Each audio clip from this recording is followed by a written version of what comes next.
ఓయ్ నిన్నే ఈరోజు విశేషాలు వచ్చేసరికి కాబోలి చెన్నా కర్రీ చేద్దాం రండి. కాబోలి చెన్నా వచ్చేసరికి నేను 2 hours ముందే నానబెట్టేసుకున్నాను. ఆ తర్వాత కుక్కర్లోకి తీసేసుకొని ఒక బిర్యానీ ఆకు, సాల్ట్, వాటర్ వేసేసుకొని విజిల్స్ పెట్టేసుకోండి. 3 విజిల్స్లో మంచిగా ఉడికిపోతుంది. చూస్తున్నారు కదా వీడియోలో.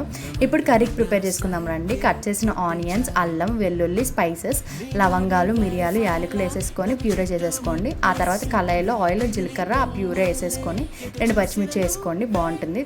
అది లోపల మగ్గే లోపల టమాటా ప్యూరే చేసేసుకుందాం. ఈ టమాటా ప్యూరే కూడా వేసేసుకొని మంచిగా ఒక మంచి మిక్స్ ఇచ్చినాక కాబోలి చెన్నా వేసేయండి. వేసేసి ఒక మిక్స్ ఇచ్చినాక స్పైసెస్, ఉప్పు, కారం, ధనియాల పొడి, జీలకర్ర పొడి, గరం మసాలా అన్నీ అయిన తర్వాత ఒక మిక్స్ ఇచ్చేసి కొంచెం వాటర్ యాడ్ చేసుకోండి. ఆ మిక్స్ ఇచ్చినాక మూత పెట్టేసుకోండి, మగ్గుతుందన్నమాట మంచిగా.